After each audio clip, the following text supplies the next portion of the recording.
গৌরব পত্নী এলিজাবেথ ভারতীয়, গৌরবের দুই সন্তানও ভারতীয়।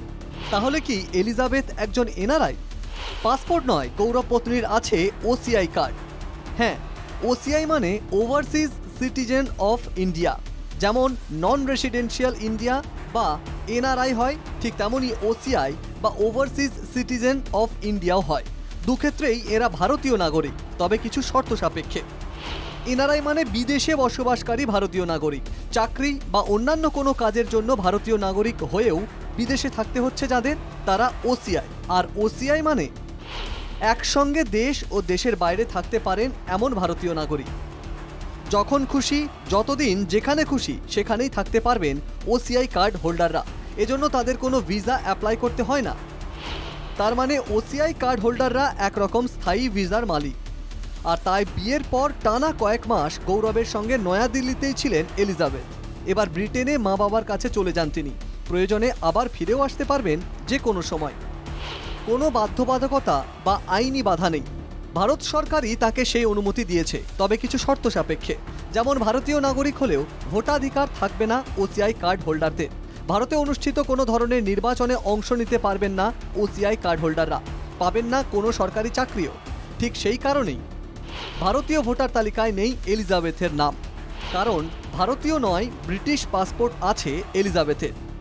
সঙ্গে আছে ভারত সরকার অনুমোদিত ওসিআই কার্ড। তার মানে ব্রিটেনে থাকলেও যখন খুশি ভারতে যাতায়াত করতে পারেন এলিজাবেথ। এনআরআই হলে একটানা 182 দিনের বেশি ভারতে থাকা যাবে না। কোনো একটি অর্থ বছরে 182 দিনের বেশি ভারতে থাকলে সেই নাগরিকের এনআরআই স্ট্যাটাস বদলে যাবে। আর তাই ভারতীয় পাসপোর্টের জন্য আবেদন না করে ওসিআই কার্ডের আবেদন করেন গৌরব পত্নী। অক্সফোর্ডের প্রজেক্টের সঙ্গে জড়িত গৌরব পত্নী এলিজাবেথ। জলবায়ু, পরিবেশ সহ বিভিন্ন আন্তর্জাতিক প্রকল্পে কাজ করছে তার এনজিও। তাই তাকে প্রায় সব সময়ই পৃথিবীর বিভিন্ন প্রান্তে বিভিন্ন দেশে যেতে হয়। বাংলাদেশ, পাকিস্তান, নেপাল সহ আফ্রিকান দেশগুলোয় প্রায় যেতে হয় তাকে। সেক্ষেত্রে ব্রিটিশ পাসপোর্ট থাকলেও যে সুবিধে, ভারতীয় পাসপোর্টে সেটা নেই। আবার ভারতে যেহেতু দ্বৈত নাগরিকত্বও নেই, তাই একসঙ্গে ব্রিটেন ও ভারত দুটো দেশের নাগরিকত্বও পাওয়া যাবে না। আর তাই বিশেষ বিশেষ ক্ষেত্রে ওসিআই কার্ডের আবেদন করেন সমাজের বিশেষ শ্রেণীর কিছু মানুষ। এলিজাবেথও তাদেরই একজন। মজার ঘটনা হলো, শুধু এলিজাবেথই নন, এই তালিকায় আছে দেশের বহু পরিচিত প্রতিষ্ঠিত নাম। যেমন অক্ষয় কুমার, ক্যাটরিনা কাইফ, দীপিকা পাডুকোন, শোলে খ্যাত Helen, Alia Bhatt, Imran Khan, Nora Fatehi, Jacqueline Fernandez, Manisha Koirala, Sunny Leone সহ আরও অনেকে। 2019-এ ভারতীয় নাগরিকত্বের আবেদন করেন ক্যাটরিনা কাইফ। 2023-এ ভারতীয় নাগরিকত্বের আবেদন করেন অক্ষয় কুমার। ভারতে ঘর বাড়ি সব থাকলেও কানাডার নাগরিকত্ব ছিল অক্ষয়ের। ড্যানিশ নাগরিকত্ব নিয়ে ভারতে থাকছেন দীপিকা পাডুকোন। শ্রীলঙ্কার নাগরিকত্ব নিয়ে চুটিয়ে ভারতে অভিনয় করছেন জ্যাকলিন।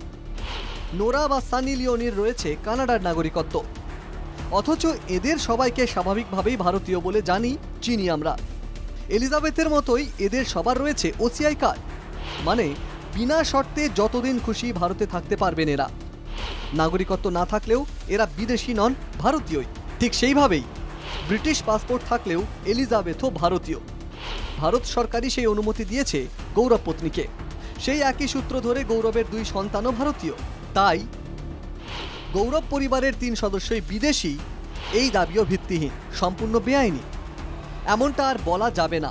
গৌরবের পত্নী ও 2 সন্তানকে বিদেশি বলে চালিয়ে আসছিলেন যারা, এতদিন এই তথ্য সামনে আসার পর এবার দ্বিতীয় কোনো চিত্রনাট্যের কথা ভাবতে হবে এদের।